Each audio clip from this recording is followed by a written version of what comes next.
Initializing Enduring Play Podcast Season 1 engine. Decompressing audio. Synchronizing waveforms. Reticulating splines. Launching Podcast Lobby. Welcome back to Enduring Play, the podcast where we explore what it takes to create video games that don't just survive, but thrive. I'm your host, Cheryl Platz, video game designer, director, and author of the Game Development Strategy Guide from Rosenfeld Media. In this first season of the Enduring Play podcast, we focus on going deep with some of the folks who were interviewed for my book and get the full story. In this final episode of Season 1, I have the pleasure of speaking with senior producer Yesenia Cisneros, whose background includes time working at companies like Mojang Studios, Signal Studios, Brass Lion Entertainment, and the Pokemon Company International. Yesenia left Jar of Sparks after recording her conversation and now works at Riot Games. Yesenia is truly self-made. She charted a unique path for herself from gaming fan to community volunteer to esports manager to quality assurance professional to video game producer. And you'll hear about all of that journey and more today. We'll also share some very pragmatic advice that all game developers need to hear about telemetry, tooling, and localization for all games. While Yesenia did work for my current employer, the Pokemon Company International, we won't be discussing that work specifically today. And as always, a reminder that this podcast is not affiliated with any past or present employer. All opinions are my own. Let's get into the game. Player 1, Cheryl Platz. Player 2, Yesenia Cisneros. Podcast level, start. I am thrilled to be wrapping up this season of the podcast with Yesenia Cisneros, an incredibly talented producer and great contributor to the community of the games industry. And she's going to be sharing her fantastic background with us today. Thank you so much for joining me today, Yesenia. No, thank you. It's so awesome being here. I'm really excited to be participating in this and sharing anything that I can with your fans in the community. Loading. Podcast level 1. Career introduction. I'd love to start by having you introduce yourself in your own words to the community, because I am never as good at telling someone's story as they are. Yes, absolutely. My name's Yesenia Cisneros, and I am a lead producer. I have been in the industry for 14 plus years, started off as a QA tester, worked my way up into production. I have been doing this for so long and I still love it a lot. I love helping people, creating something tangible and something creative. So it fills my creative outlet that I need to feel fulfilled every day. Loading. Podcast level 2. From quality assurance to production. Thank you for sharing that. And that, your journey from QA tester to production is in many ways like one of those iconic video game career stories. How did you sort of decide to direct your career towards production from QA? That's actually a really interesting, funny story. So first off, I've been a huge gamer all of my life. I grew up with my brother playing like the Nintendo, Sega Saturn, like all the consoles. And once Halo 2 came out, I got very involved. That was like my first online multiplayer experience. And I made it my mission at the time, no matter what, I want to get into the game industry. And so at the time, I was living in PA, Pennsylvania. I was pursuing a degree to become a doctor, because that's what every immigrant parent wants for their children. And I decided, nope, I'm going to move to Washington State and try to get into the industry in any way possible. So I started there and went into QA afterwards. And when I was in QA, I was like, you know what? I really enjoy working with people, and I really enjoy working on figuring out how to regress all the bugs, which is like essentially assigning the bugs out to people, making sure that people are verifying, for those that don't know what that is. And at that time, I was like, okay, I definitely know I enjoyed this part of QA, but I don't want to be a tester forever. And I'm not an engineer, I'm not a designer. So what can I do? And then that at the time, one of my bosses was like, well, you can move into production. And I didn't know anything about production at the time. And so even though he said that, I was like, okay, cool. I'm just going to make that happen. And right after that job, I landed my first job in the development studio called Signal Studios at the time. They're no longer around, but I went in as an office assistant. And during that time there, I worked my way into production, because I was like, hey, I noticed you guys don't have a production team. How do I become a producer? And so I just started taking things a little bit here and there, got myself involved in Jira. And next thing I know, I was like running the team.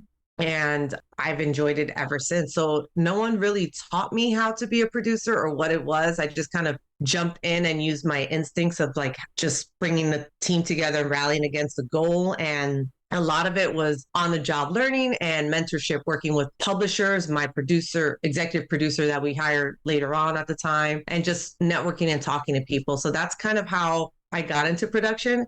I just want to bring this up, especially if there's aspiring producers out there that want to get into this. Just know that the role of a producer changes from studio to studio. It's very different. Like for the most part, we have overlapping skill sets and things that we all do. We do our rituals, we have stand-ups, we do backlog grooming, etc. But a producer means at one studio and what a producer means at another studio in terms of responsibilities changes drastically of what they're looking for. So just know that. And then there's also some studios are very specialized in a discipline. So you can be an art producer or a design producer, or there's producers that are just the entire project itself and you're like cross discipline. So just know it's very different what your career path will go as you start your production journey. It's amazing that you brought up the variety of roles because other people have brought this up. And so it's so consistent a message for anyone who wants to go to production, like is the lack of consistency between roles. And I remember, just going back through your LinkedIn, getting ready for this, you've worked in several different titles of production just yourself. I believe there was like a gameplay producer and like a lead producer and technical producer. The good news is there's lots of flexibility there. The bad news is interviewing gets very challenging and sorting through job descriptions and trying to figure those things out. At least we have agile now. Not everybody loves it, but we didn't have that common language years ago when we were going uphill both ways. It was just like, just do it. Just make games. Like, okay. Thanks for that. Make games. Didn't track any of their work at all. It was just whatever the creative director told people verbally to work on. Yeah, it was great. Podcast level 3, speedrunning the glass ceiling. And I also want to say that I really brought myself into that role through pure ambition, because at the time when I was a QA tester, the person that I spoke to about what I can do as a career path actually kind of doubted me at the time. So he told me that you can do a producer, but it's going to take you a long time to get there as a QA tester because that's not how it works. And I was like, okay, cool, challenge accepted. And so I became a producer within like a year. Thank you so much for sharing that story. And it very much resonates with me. Yeah. Show me something similar even inside. Okay, you want to challenge me? Okay, cool. Yeah. You want to put a timer on something? Okay. Well, what motivates gamers more than a finish line or a time to beat? So that's in some ways a gift. But, I definitely going to speed run that trajectory. Loading. Narrative cutscene. Key gaming communities. You're about to hear how Yesenia's considerable drive and versatility manifested as she brought herself into a variety of gaming contexts you might not have expected from a video game producer. The first you'll hear mentioned is MLG, or Major League Gaming. MLG was a professional esports organization founded in 2002 that ran for 22 years, shutting down just a few years ago in 2024. MLG held video game tournaments throughout North America. Games covered by MLG included Halo 2, League of Legends, StarCraft 2, Mortal Kombat, and Call of Duty. The league was acquired by Activision Blizzard in 2016, and the 1-2 punch of the Microsoft acquisition and the COVID-19 pandemic proved too much to keep the league afloat as an independent entity. The other acronym you'll hear is PAX, short for Penny Arcade Expo. Penny Arcade is a thrice-weekly webcomic created by Jerry Holkins and Mike Krahulik. It has grown into a gaming media empire. A mention in their comics shows a video game has really entered the zeitgeist, and they've spun off a charity endeavor called Child's Play, but they may now be best known for the Penny Arcade Expo, a worldwide series of gaming conventions that started with PAX Prime in Seattle. PAX is a celebration of all things nerdy: video games, tabletop games, cosplay, comics, TV and movies, anything you can think of. There's a video game tournament and plenty of demo action on the floor reminiscent of the old E3 that you heard me discuss with guest Tamara Noss in episode 9. Many Seattle gamers looking to get exposure to the industry try and volunteer as enforcers at PAX. Loading. Podcast level 4. Charting a career path with bold curiosity. And I think what some people, your story is both very inspiring, and I want to make sure that people take the right messages from it, because you led with so much curiosity. Like you went it, and the other thing you did was, one of my late professor Randy Pouch, when he would talk to us about like how to network and he would often say like, bring something to the table so that you will be welcome. Like you were bringing this to the table at this company, which you would signal, and you were like, hey, it looks like you have a problem I might be able to help solve, and by doing so I get some skills. Everybody wins. That was smart and bold and also curious of you, all at the same time. Yeah, I definitely was, because even when it's so strange to me that I grew up playing video games, and I don't know why, but you don't think about it until someone tells you that there's a career path in that. But you don't think about like, oh, duh, someone has to work in that industry to make the games that I play. And so once that moment clicked for me during, the Halo 2 era, I call it, I really immersed myself to make that happen. Where I was like, how do I make a living out of this? So I actually started attending a lot of conventions, a lot of competitions. There was a small amount of time that I actually competed in MLG, and I saw all these different people and different hats that they wore. And that's what kind of made me more curious, like, wait, how do I actually make this as a career? Oh, wow, I can actually do this as a job. And so that's what kind of moved me over to Washington. And then it was just a lot of networking. And I attended my first PAX event. I did a lot of online forums to kind of connect with other people in the community. At that time, they're no longer around, but they were like a huge help in me to like really network. At the time was Gamer Chicks community. Mm-hmm. So shout out to those founders, because I remember it was like Krista, Chloe, Sarah, like they helped create that group, and it was amazing. And it was an amazing community for me to get started in. Loading podcast level 5, the power of community.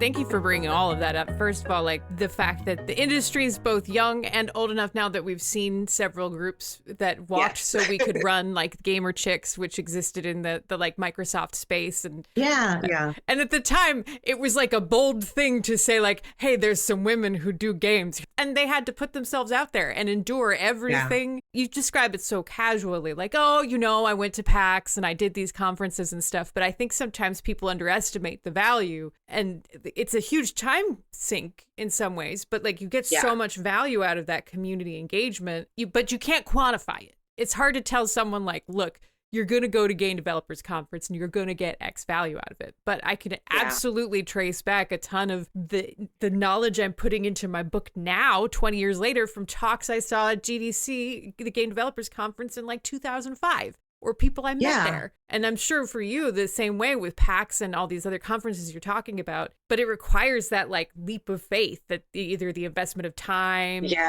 like you might have been volunteering, or maybe you were putting money in to pay for the tickets. Oh, absolutely. I volunteered so much of my time, even when people didn't believe in me or didn't understand what I was pursuing. As I mentioned earlier, like, my mom had a very difficult time understanding what I was trying to pursue. Because, for us growing up, it's just games. Video games are for kids. You play, like, so they didn't really understand, like, what I was doing. Like, why did I quit the medical degree route and essentially moved across the country to pursue something in video games? So she didn't understand. So it took her a while to understand like why I was attending all these conventions, why I was putting my time into this. Like I did a lot of pro bono work to just get my foot in the door, to network with people, to gain experience any way I could. I just really want to absorb as much knowledge as possible. And I definitely spent my own money also that I didn't have at the time, but I did it anyways because I was really determined, where it's like I wanted to go to these conventions. Loading narrative cutscene, Gamer Chicks, and female competitive gaming communities.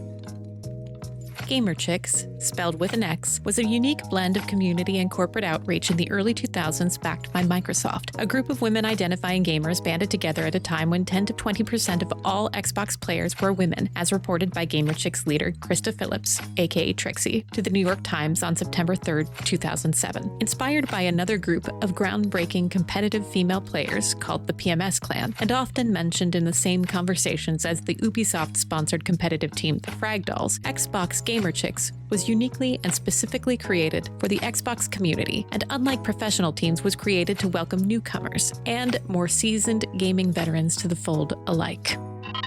Loading. Podcast level 6. Managing through esports.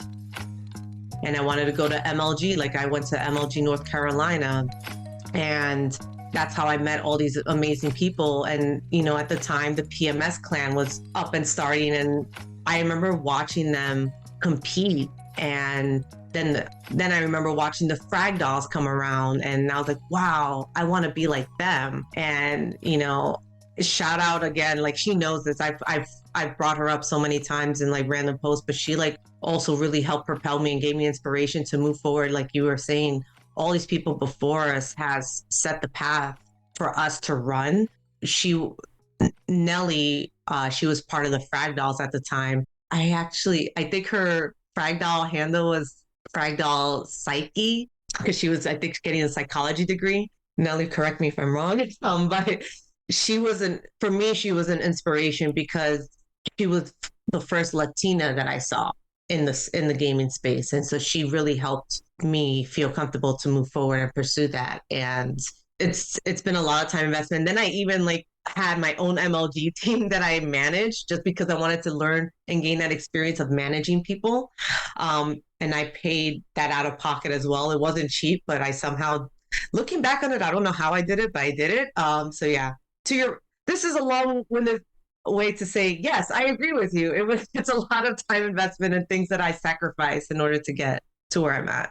Well, and I think just to unpack a couple of things for people who might be listening, MLG. Major League Gaming. Great. And that was like the OG version of like how you went to competitions and people competed in Halo 2, Rainbow Six. And then after that, you had the game battles. So you can do it online on the website. Wow, I feel so old when I said online on the website. Anyways, we're just going to roll with Fine, everything's fine. We definitely don't remember what it was like to not have Xboxes. It's fine. Yeah. But, you know, Definitely and it's also important like for us to embrace that, because that was part of our journey and it made it more difficult in ways. And it's also going to change like the advice we give to other people, because the folks who listen, some of them do know a world where we have always known the video game designer or producer was the thing. You and I did not. And I keep explaining that to other people when they're like, talk to me about my job now. They're like, that's a dream job. I'm like, for some people, yes. Did I know that was a thing? Yeah. Not necessarily. I knew Will Wright existed and I thought he was very cool. Did I think that was a thing I could do? Not necessarily. Your story is so inspiring, but also there's just so much passion and like hard work, and just there's this like spark, like something lit up in you and you knew and you just chased it, and you took in so much information from so many sides. And I want to make sure people hear that. Sometimes when they hear about like, oh, that person got from QA and they're in production, that makes it sound easy. Like you put, you know, it's a competitive industry. It requires a lot of expertise. Yeah. People come by expertise and experience through a lot of different ways. You immersed yourself in so much of the industry, and your insight about like how esports work, how communities work, how production inside work, like all came from your willingness to just kind of soak it all up at all hours of all times of the day. It's a very powerful story. Thank you for saying that. Sometimes even I forget all the stuff that I have done to get to where I'm at. And it's like, oh, I went from this to that. But then when I start laying out like all the individual steps in between, I'm like, oh yeah, that was a lot of work. That's how I got there, especially during a time when it wasn't as accessible as it is today. Mm-hmm. And so it's been very interesting seeing how different it has been over the decade. Loading. Podcast level 7. Who's got your 6? On that kind of note, going from then to now, what's one thing you wish you knew when you started out? That's a really hard question. This is going to sound very cynical.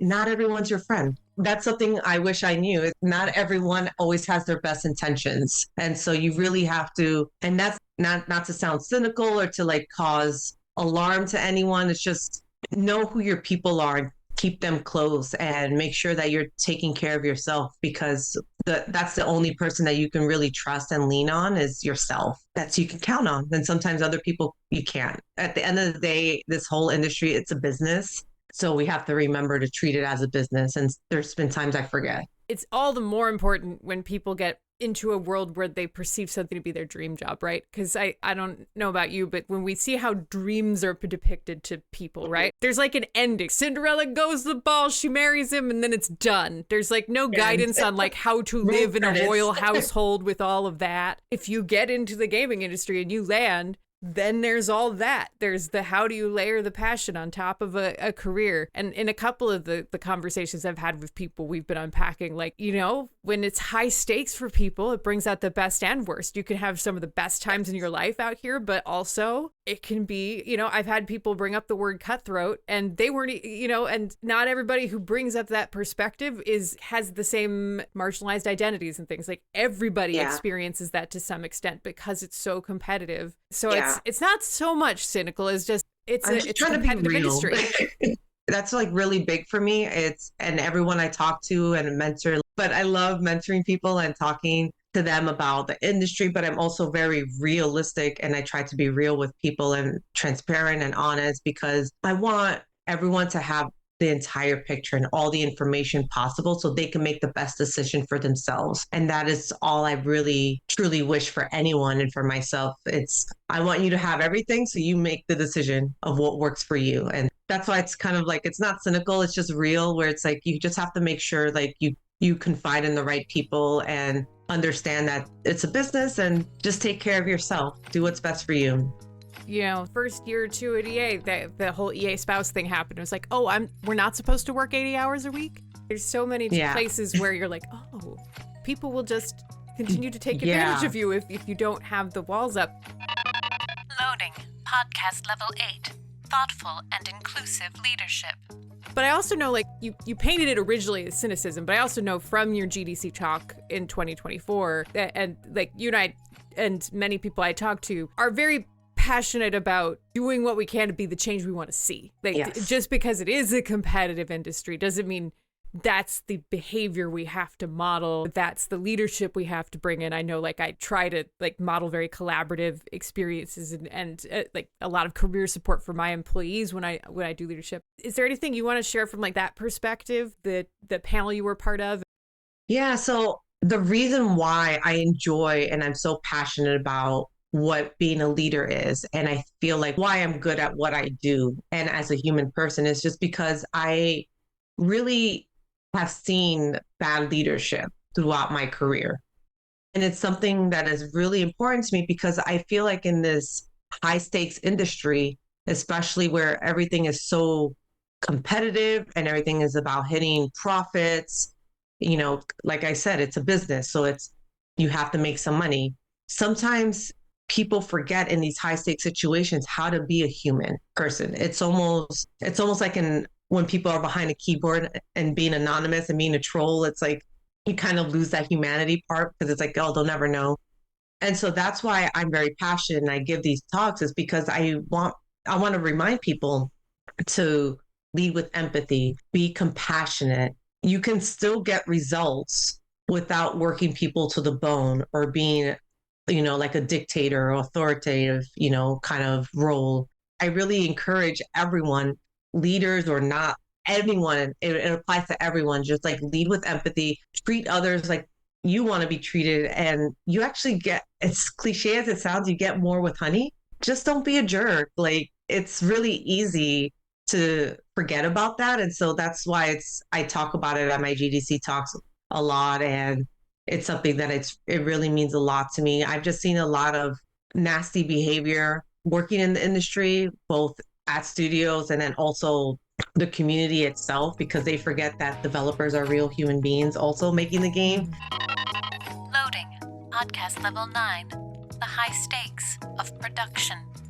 To some listeners, that might seem basic because maybe they're not in the industry yet, but it's just it's so high stakes. And there's so many timelines, and especially as a producer, we are put up against these timelines and budget constraints, and we have to get a game done within X amount of time with X amount of people, and it's just a lot of time constraints just to make it profitable for stakeholders and everyone, because we have a certain amount of budget and we need to make that happen within that time frame. And so it becomes very stressful, especially as you get closer to launching a game. Loading podcast level 10. The role of mental health in game development. It's very easy to just forget that people have real life problems, real things that they're dealing with. I'm glad we're talking about it more openly now, but mental illness. I have bad days quite often, that sounds a lot more than I do, but you know what I mean? But I have bad days, and sometimes I have to take the day off for my own mental health. And it took me a long time, but I'm not ashamed of that. And once I figured out I suffer from depression. Oh, okay, cool. Now I can cope with it. And I'm really lucky that I've worked at places where they really embrace that and allow me to take the time off I need to reset, because I'd rather take that time off to reset and then come back refreshed and be able to practice what I preach. Podcast level paused. Begin host commentary. It's not weakness to seek out boundaries and self-care when dealing with the stress of high-stakes jobs. It's the difference between survival and thriving. The American Psychological Association points out that chronic and long-term stress can have serious effects on the human body. Many AAA games have extended shipping timelines over the course of years, where the light at the end of the tunnel is extinguished by leadership pivots, shifting market conditions, and an ever-creeping scope. Migraines and muscle atrophy can be caused by extended muscular tension, often caused by bad ergonomics or bad stress, and high levels of the stress hormone cortisol are associated with a higher risk of major depressive disorder. It's counterintuitive, but probably not a coincidence that several of my major vitals got better after getting laid off than they were several months prior. Yesenia's courage in discussing depression and self-care openly models a smarter technology culture where we cut off these spirals before they become permanently damaging. Podcast level 11. A case study in empathy. It reminds me of a story when I was working at Riot. We were trying to finish Game Pass. It was November. We had to ship in December, and there was a major feature that was late. It was this big, huge deal. Everything's riding on this. Leadership, you could approach this from two ways. Be like, this has to get done, or you can look at it as a human problem. And what I really appreciated about the people I was working with at the time is they looked at it as a human problem, and they came to the team that was struggling and was like, hey, what's going on? We believe in you. We know this seems tough.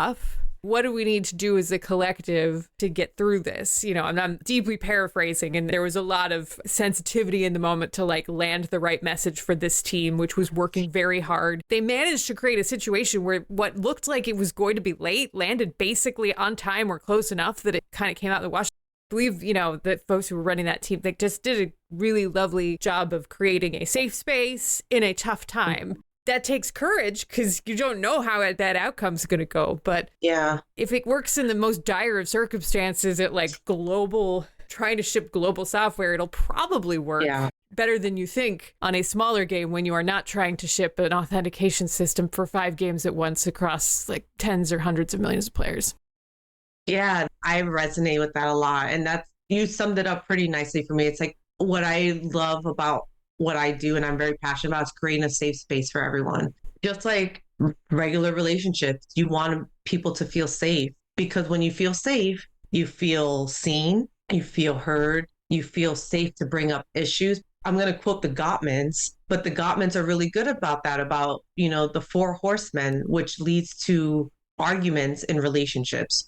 And I feel like they're very focused on romantic relationships, but I feel like the principles that they have actually applies to every relationship. And it's being able to create that safe environment so you don't have criticism, belittling, anything like that, or, defensiveness with people when they bring things up to you. And then there's the other part where in order for you to create a safe space, you also have to be vulnerable yourself. And so I do that a lot with my teams where I'm very vulnerable with them. And I'm like, I messed up, or I didn't land on this right. And so once they start seeing that, you're building that trust with them, which all leads to in transparency and honesty with them, which creates that safe environment where they feel comfortable to come to you. So when I've had this happen many times at studios I worked at, when it comes to those hard moments where like, and I just go to them like, hey, what's going on? They'll tell me because they know there's no repercussions. And then there's been times when I go to them like, hey, I really need your help with this. Like, I know this sucks, but like, can you help me with this? And because I built that relationship with them and that trusting and safe environment with them,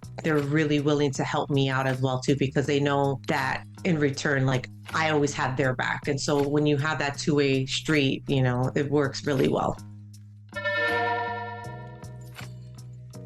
Loading tutorial module, the 4 Horsemen.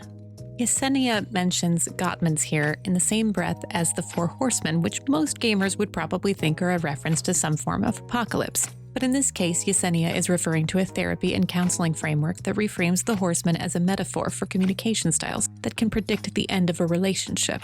Their horsemen are criticism, contempt, defensiveness, and stonewalling. Criticism sounds harmless, but in their context, they differentiate between a complaint, which is tied to a specific issue, and a criticism, which attacks the core of someone's character. In this way, their usage of the word contradicts the usage of criticism in an art context, where critique is expected, but the spirit, making things personal rather than factual, is the point.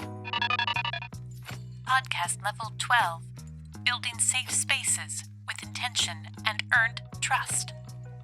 You know, I think an important point too is when you talk about all these things, trust is not something you declare. Safe spaces are not something you declare. It's something that you earn through actions and things. And so like, I do see like sometimes well-meaning people who start on this journey are like, great, I'll just say it's a safe space. Like, I love your energy. That's not how it works. Unfortunately. You can say that, but no one's going to believe you until you start doing it. In fact, sometimes it's a red flag because some people who don't want to create safe spaces will use that as a tool. So it's so much more effective to, as you say, like build those effective relationships with people, lead with vulnerability. And it doesn't always work. It's worth it to invest the time to get to that place. We did it. It's just little actions, little steps that keep building. It's just building blocks. So true. And like it's resonant across this conversation and people I talked to, talking to the VP who's in charge of Roblox during their expansion, doing the same thing about safe spaces and psychological safety and all of those things. It's a very resonant theme across when I talk to everybody about like what unifies the successful teams they've worked on. Very common theme. Psychological safety is very, very important. And there's been places I've worked out where I do not have that psychological safety. And sometimes you find that out a little too late and you're like, oh, okay, I need to go. Yeah. Loading podcast level 13, leading with curiosity about failures to thrive. You know, as a player, you just see the games and you're like, why is that game going away? Or why is that game late? You're never going to connect the dots, nor should we be connecting the dots, nor should we be shipping the org chart to players. But if you're on this journey and you're trying to work in the industry, you start to see like, oh no, that game I was really excited about with the really great idea didn't land the way it needed to because someone led with fear. Yeah, if you just ask, oh, I wonder what happened. I feel like that's more leading with empathy instead of like, oh man, this person, this studio, they suck because they didn't deliver this. It's if you just ask them like, oh, I wonder what happened, what caused them, kind of like a person when you see someone or they're having a bad day and they've lash out at you, leading with kindness is sometimes just wondering, oh, I wonder what's going on in their day. Like it doesn't excuse the behavior that's happening to you, but it's like, oh, I wonder what's going on with them. Are they having a bad day or did something happen to them? So it's kind of the same thing with our games where it's like, oh, I wonder why it didn't ship on time. Did people feel safe? Is something going on at the studio? Yeah. You know, Cyberpunk is actually one of the games that kind of came back from a rocky start. And when they're doing those interviews, they were like, yeah, we did raise some problems early on, but it wasn't at the point that I think people were ready to hear about it. But luckily, when the game came out and there were bumps, everyone listened and things got repaired and the game survived. That's a happy ending. Yeah, it is. Yeah. I'm really happy the turnaround that they did. Loading. Podcast level 14. Prepare for the worst. Let's shift gears and talk about some of like the specific gaming stuff that you've worked on, because like all of that passion for just games as a concept in the beginning of our conversation, you've seen several games ship into the marketplace that you've helped move into the marketplace yourself. Can you share an example of something you've learned during the release of a product? Because that's a very fraught time. This is going to sound like very obvious answer, but nothing goes as planned is something I've learned. And you just have to be really adaptable.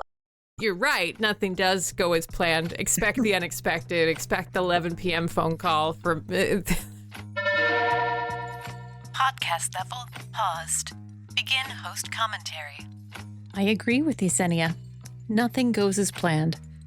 Maybe I've just dealt with more than my share of bad luck, but that's part of what inspired my optopessimism framework that I shared in my first book, Design Beyond Devices. Design for the best. Build for the worst. Be prepared to adapt in the moment. Lead with human context because humans are messy and unpredictable. Keeping that simple truth in mind over the last 5 years has made me a fundamentally better designer and actually helped me help the Gates Foundation get the insight they needed to launch their replacement to on-premises teleconferencing just 2 weeks before the pandemic shutdown. Be prepared for the worst, even if you don't know what it is. Podcast level 15. The power of user research. You watch games release, and there's almost... No matter how well you prepare, you cannot be prepared enough. You watched a Helldivers release, and they struggled with being able to keep up with the scope of the success they had. And you're like, well, no matter how far you predict your success, is there always something else that's going to catch people? Or do you just have to be really good at reacting to the random surprise that's going to catch you? Yeah, I feel like one of the things I've learned is definitely relying heavily on your UR team, user research, sorry. And so they actually know a lot more than you think. I've worked at places where user research kind of gets frowned upon. They're like, oh, whatever. We'll listen to their feedback, but we're not going to do it. And every place I've worked at, they usually have been right about the feedback that they give to us early on about our game, because they know what's trending, what's not landing well, what the issues are, what people in the community overall are talking about other games. And so that is something I learned during the release of product, is that user research and community management are very valuable in terms of helping develop your game. And you should consider them as part of the development team because they have a different perspective than you do working in the trenches. They're on the outside, they can kind of see the big picture. So that's something I've learned is by listening to them. Podcast level paused. Begin host commentary. You first heard about user experience research in episode 1 with Celia Hodent, PhD, who was the UX director for Epic Games during the production of Fortnite. And now, as a UX strategist, she helps games companies with exactly the kinds of insights that Yesenia describes from a freelance perspective. To hear more from the user research point of view, check out episode 1 of this podcast or chapter 5 in the Game Development Strategy Guide, where we discuss the basics of game usability, or as Celia calls it, engageability research. Loading podcast level 16. Keeping up with telemetry.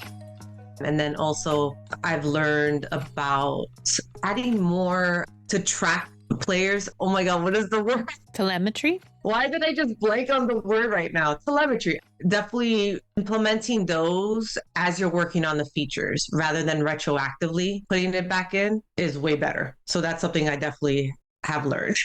And for folks who are maybe not familiar with the concept, what is telemetry? It sounds fancy. It sounds like an airplane. In software, in gaming, telemetry is often as simple as we want to know if a player is doing a thing. So we basically need to put a flare in the code to let us know that they're doing the thing. And once that flare is going up, we can see how many times it's gone up and we can run trends. But if we don't tell our developer partners that that moment is important, there is so much code in the game that it will just happen silently forever. And we will never know, like we will literally never know how many times people look at that page or how many times people pick up that object. If we don't tell them that it's important, they will not put the flare in and we will not be able to track it. It seems so obvious from outside until you get in and realize it's like a conscious step. And gosh, I have been shocked at my return to gaming into like a live service environment and how I don't know if there's any studio that feels great about their telemetry. Like nobody seems to think about it proactively. Yes. And they all regret it. Like the perception outside of software is that big data exists. We know all things and are making very informed decisions. It could be possible we could be putting smart things in there so that we could learn from folks, but it requires us to ask questions before we make the software. So I'm so glad you brought that up, because it's a constant struggle. It really is. And so many people forget about those telemetry hooks for those critical moments in the game that you wouldn't have thought about. So that's why that's something I've definitely learned launching games, because I've worked on a lot of live services games, and it's having those telemetry hooks in there is so crucial for those big moments, because now you know, as an example, what weapon are people using the most and what's not performing. Oh, okay, maybe we should stop making those and start making more of these because that's what people like. Exactly. Sounds so simple, but literally you have to have that conscious intent. No, or figuring out why someone isn't. Like, I get so passionate about it. It's like, why are people dropping off at this point of the game? If you have telemetry implemented, you can see where it's happening and why, and then you can kind of figure out like, oh, most of our players are stopping. Our monthly active users are down. Why? Oh, everyone's dropping at this part, and then you can figure out, pinpoint why it is. It could be the boss battle's too difficult, or people are losing interest because of XYZ, things like that. Yeah. Or people are coming from an unexpected place and you were assuming they had the rules in mind and they don't, because they just came in cold from a completely different part of the game. But because you're not tracking where people came from, you'll never know. You just know 30% of your players just disappeared for some reason. In the user experience community, when we talk about like research, or there's a lot of talk about meaningful measurement and meaningful metrics and trying to push that community forward. So the struggle is real both in gaming and software, because both sides were kind of not just like how many page views, but what question are you trying to answer with the page views? How can we get the first step of telemetry is player goes to inventory page. Second stage of telemetry is like player came to inventory page from where, and why did we need to know that? So we knew what context we wanted to give them, or so we knew why they fell off. And once you start understanding the context of all those little flares, it all starts to come together. And that's how you have a successful live service game. It's when you actually know what your players are doing, so you can help better serve their player experience. Loading podcast level 17. Empathy as a creative problem-solving tool. What is your superpower as a video game producer? Like, what brings you the most energy and joy? My superpower is my empathy and my adaptability. What brings me the most joy as a producer is being able to work with people and really problem solve and help them problem solve as well too. And I just love helping people, helping the team, helping deliver goals. I think that's originally why I wanted to get into the medical field also. I'm a helper. And so I kind of brought that into production as well too. I love helping people and problem solving, and problem solving is a creative solution for me. And so it taps into that creativity. As Mr. Rogers says, look for the helpers. It's me. Like, I love that you're like you're so energized by new problems to solve that that's the fun part. That's the game. Oh yeah. I think that's my favorite part of the job of production, is being able to solve problems. That brings endorphins and dopamine hits and everything. I'm like, yes, bring me your fellow problems. I shall handle them and take care of it. Podcast level paused. Begin host commentary.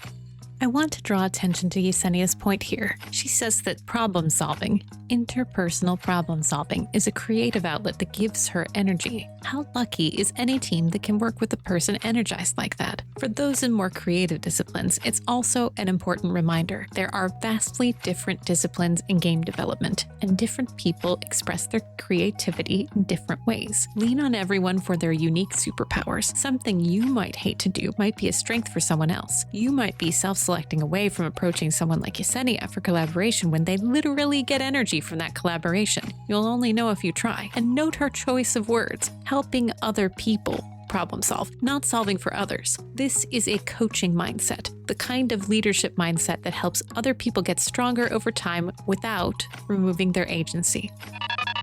Loading podcast level 18. The complexity of world-class IP. One thing our careers both have in common is we've both worked on very large-scale intellectual properties. You've worked on products like Minecraft Earth, and you've worked at the Pokemon Company International. Without breaking NDAs, can you share some insights about that kind of storytelling at scale that you've learned that have made you a stronger producer? When you work on large brands like Pokemon and Minecraft, the IPs are very protected. That is something that I learned that I never knew before, how protected it actually is, where you have to get every type of asset or copy approved, really learning how, oh, well, we want to implement this feature. Would that character do that? Those kind of questions. I've also learned how to talk to a lot of international partners, because when you have such large brands like that, it requires a lot of conversations, a lot of approvals. I think it really grew me as a producer in terms of learning of how to work across international waters, so to speak, and all the steps and knowing all the moving pieces of like, okay, you need to get this asset approved from this person, then you have to talk to this marketing team about this, and seeing how all the pieces come together in order to get a feature out the door. It's definitely a lot slower process compared to other game studios when you're not working on large, massive brands as this. But it was amazing to learn that, and I wouldn't change it for the world. Loading tutorial module, globalization and localization. The conversation is about to shift to the concepts of globalization, the general process of ensuring a game is appropriate and approved in a country, and localization, the specific process of translating any written, spoken, or visually displayed assets into local languages. A term I'm about to use, international sim ships, refers to the practice of releasing a game in many different regions and languages at the same time. Each new region and language adds complexity, depending on whether the localization constraints are similar, like the European languages, or orthogonal, like European and Asian character sets. Commonly tricky globalization issues could include right-to-left justification of text, Europe's Global Data Protection Regulation, or GDPR, and other local regulations restricting who or what is published in a specific market. Localization hurdles often include regions where multiple languages are needed, like the US and Canada. Conversely, the French Toubon law, banning the use of any language but French in their games, and fundamental differences in grammar and sentence structure that can throw off dynamically generated text. It's also very hard to ensure consistency of translation and timely translation across languages. Loading podcast level 19, globalization as a transformative mindset. That resonates with me, having worked at EA and learning localization. Did you find that having that hyper global experience, working with international offices, working with approvals across international boundaries, or maybe needing to do one thing we had to do, which I'm sure you had to do, is like international sim ships where you're in like dozens of countries at the same time. Did you find that fundamentally changed the way you think about how you make games? Because I was never able to go back to the way I thought about software development before that. Yes, it did. Because now when I make games, I'm thinking about all these little minutiae that other people don't think about. For example, like when I was working on Minecraft, and right before Minecraft, we were really starting our GDPR started being a thing. Mm-hmm. It's stuff like that where it's like, oh, you have to think about what it means to be a multiplayer game collecting player data, and how do we protect those players from data due to GDPR, where you can actually request your data to be deleted.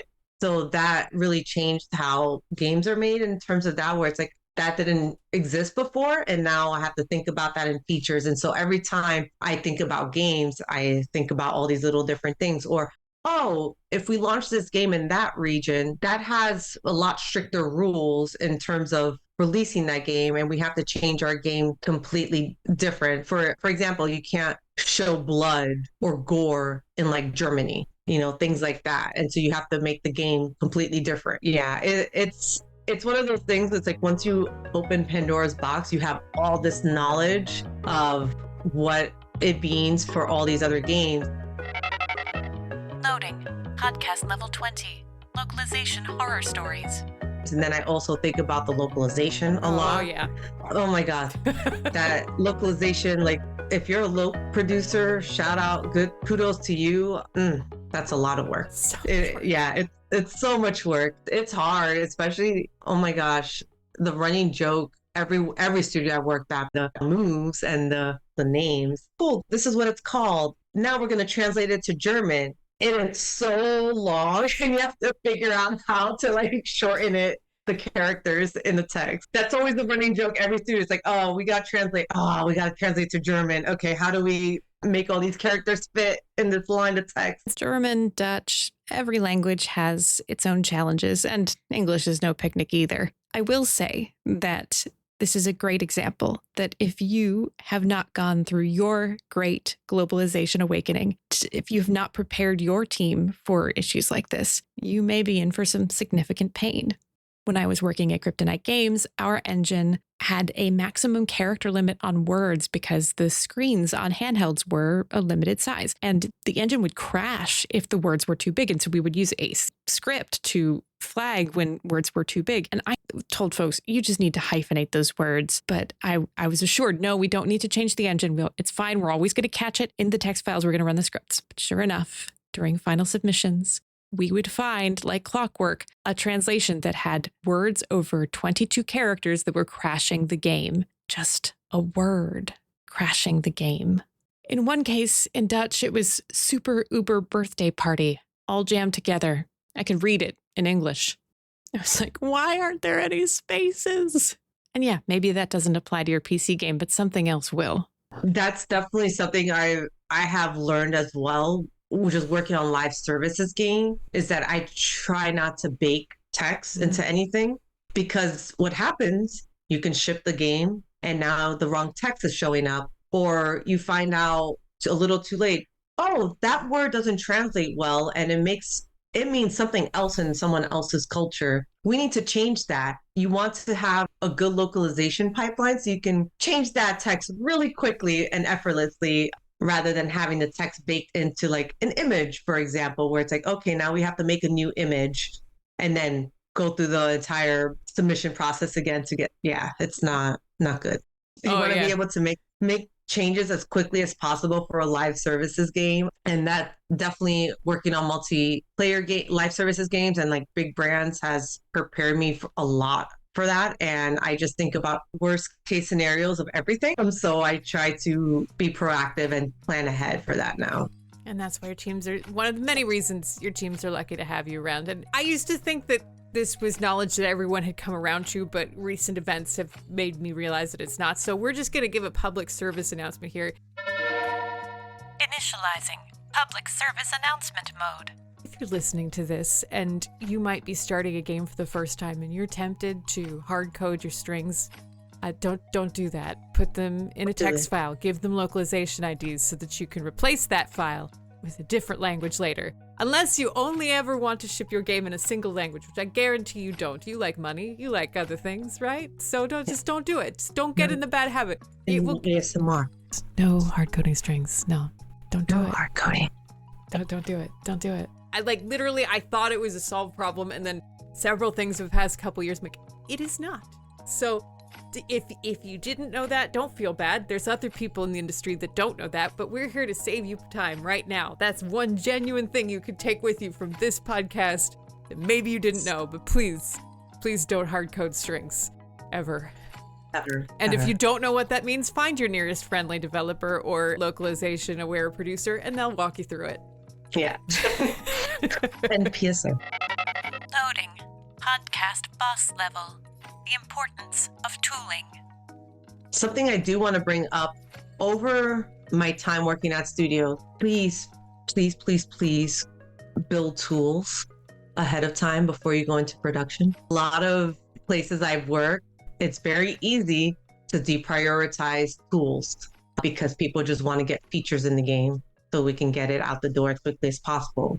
But if you have a right schedule and you build the tools properly, it's going to be so much better in the long run because you'll be able to iterate a lot faster. So that's my PSA. Please build tools in your games for your developers because they need it. You were talking about tools, and I was on the player platform team at Riot for a couple years, and it's such a hard balance It is. You can't. It's the most difficult part of my job, to be honest. The timelines don't stress me out as much because I've been doing this for so long, and it's just like, okay, rinse, repeat. How do we get this in? The tools part is the hardest one for me. In every job, like every place I worked at, that's been hardest. You have to convince people. Convince people to build tools.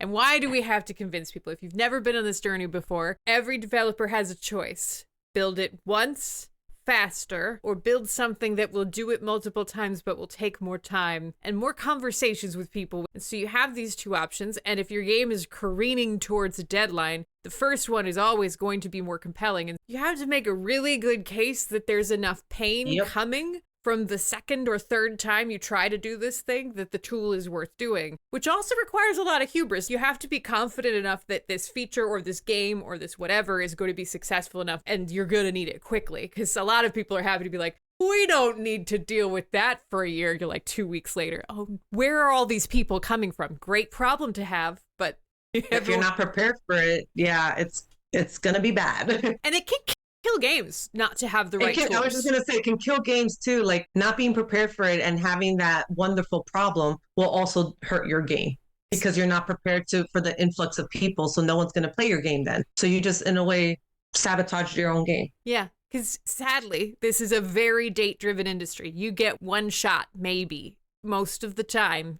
And so if people in that window don't get what they expect, are they going to come back around when the next game has just come out? Probably not. And that's a lot of live service games. When you go back and you tear it apart, it's often like a failure to put content development tools together. So they launch with the big push of something, and then there's this gap where nothing's happening or people don't feel like they're getting enough. And you're like, you know what might have helped there? Was tools to help keep things fresh. Yeah. Oh, and only if there was a tool that we can just update this content with the click of a button via the server. What? The amount of work on your favorite games, which is controlled by some very harried human going into a giant JSON file and highlighting something and replacing it with another number that may or may not be correct, is much more than you would expect. Yes. PSA number 2, telemetry and tools. Telemetry tools and don't hard code things. This is a very pragmatic conversation. We're here to help you make games that actually survive, and we're bringing it today. Loading. Final podcast level. Links and follow-up. Well, thank you so much for your time, Yesenia. This has been a lot of fun for me, and I can't wait to see what you continue to do with your career and all of that passion. And I know your story is going to be very inspiring for people who haven't heard it yet, but thank you for honoring me with your time. Is there any place on the internet you'd like people to check out your work, or any past projects that you'd like them to look at? The only thing I have is my LinkedIn, so you can check out LinkedIn. I have some posts that are public there and videos, and I'm also in the GDC vault. If you want to see any of my talks there, you can look me up on LinkedIn. Not to be that person, but don't send me LinkedIn requests without a message, because I usually don't accept them if I don't know you. Literally, I've been talking about this at the end of a lot of these segments because LinkedIn comes up and it's a thing. At my recent job change, I got 300 requests with no context. Like, oh my gosh. And the thing is, people don't even realize that with the bot problem, I don't know how many of those are real people. Without the context, that most people aren't leading with that. It'll take just a minute of your time. Just add context. Yeah. If you're reaching out to someone like Yesenia who has previous content out there, it's often a good idea to go check that first, because many of the questions you might ask might be already covered. Please. Yes. Some of your past Game Developers Conference stuff out there, which is great. Highly recommend that resource for folks if they're looking to get more of your experience context. But thank you so much, Yesenia, and I hope you have... I'm wishing your current release and all future ones all the success in the world. No hard-coded string, all the sim chips, all good things. If you enjoyed hearing from Yesenia, don't forget to check out how her perspective was featured in context in the Game Development Strategy Guide, my new book from Rosenfeld Media. Available worldwide from your favorite online bookseller or from my publisher, rosenfeldmedia.com. Enduring Play listeners can get 15% off at rosenfeldmedia.com through November 30th using the code EnduringPlayS1. Thank you for listening to Season 1 of Enduring Play. Don't forget to share it with others and get the word out so that we can level up with a Season 2. Initiating final credits sequence. Podcast. Enduring Play. Created and produced by Cheryl Platz. Copyright Idea Platz, LLC. All rights reserved. Podcast theme composed by Cheryl Platz. To learn more about Cheryl's books, visit rosenfeldmedia.com. Explore the podcast at enduringplay.com. For book and podcast merch, go to ideaplatz.nashery.com. Follow Cheryl on Blue Sky at Funny Godmother. To learn more about Idea Platz, the design education consultancy, visit ideaplatz.com.